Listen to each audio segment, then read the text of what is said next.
G'day! I'm here to teach you how to play hand-to-hand Wombat. To win the game, be the first Wombat team to score 3 points by either building or destroying 3 Wombat towers over a series of rounds. Just be careful not to get voted out before the game is over. Oh, and do it all with your eyes closed. First, assemble the spindles. Then, give each player a reference card. Now, prepare a 90-second timer on any digital device. Make sure it has a loud sound or vibration when time's up, because everyone's eyes will be closed when the timer ends.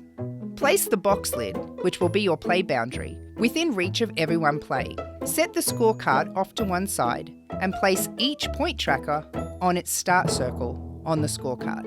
Place the spindles upright inside the boundary, then randomly spread out all the bricks around them. Your table will look something like this.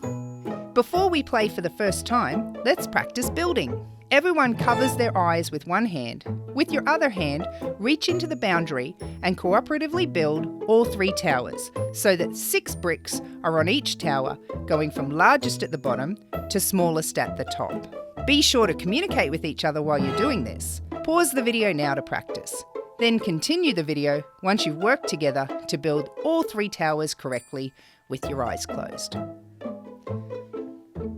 Now that you've got a feel for how building works, it's time to assign teams. Grab as many Wombat cards as there are players. Include 1 Wicked Wombat to be the single-person bad team. And then the rest of the cards will be basic Wombats to form the good team. For example, if you're playing with 4 players, you'll use 1 Wicked Wombat and 3 basic Wombats. If you're playing with 5 players, use 1 Wicked Wombat and 4 basic Wombats, and so on.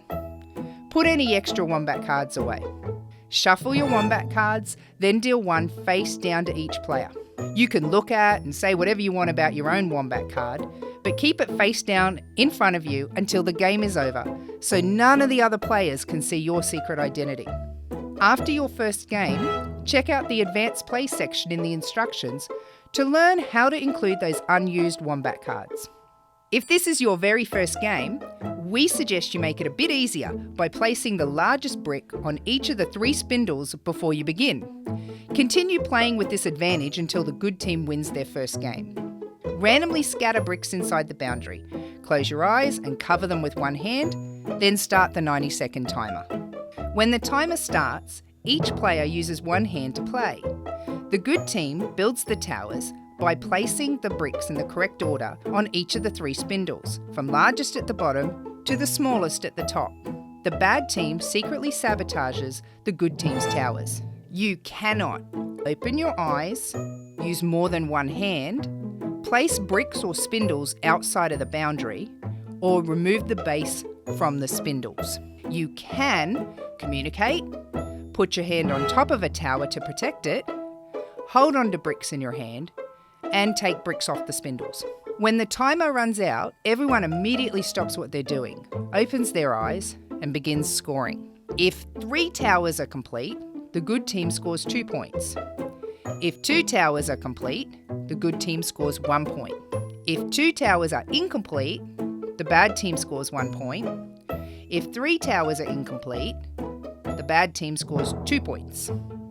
Remember, a tower is complete if all 6 differently sized bricks are on the spindle in the correct order. Only 1 team scores at the end of each round. Use the point trackers on the scorecard to keep track of the total score for the game. If either team reaches 3 points total, they win. When a team wins, the game is over, and you can reveal your roles to each other. If no one's won yet, move on to voting. After scoring, count down from 3 and point to the player you suspect is on the bad team. If you don't suspect anyone, just point up. This choice isn't final yet. It's just to give you something to talk about. Once you've discussed and feel ready to make a final vote, count down from 3 again, then point to the person you want to vote out of the game. If more than half of the players still in the game vote for one person, that player is out and can no longer participate in building or voting. Do not reveal your role to the remaining players. I repeat, do not reveal your role when you're voted out. If no one has the majority vote, or if there's a tie, everyone stays in the game. Reset the bricks and the timer and begin another building phase. By the way, Even if the bad team is voted out, the game isn't over until one team scores 3 points. Continue playing as normal through building, scoring and voting. The good team doesn't know that they're the only ones left, and they might clash enough that the bad team still earns some points and wins. That's it. Go have fun.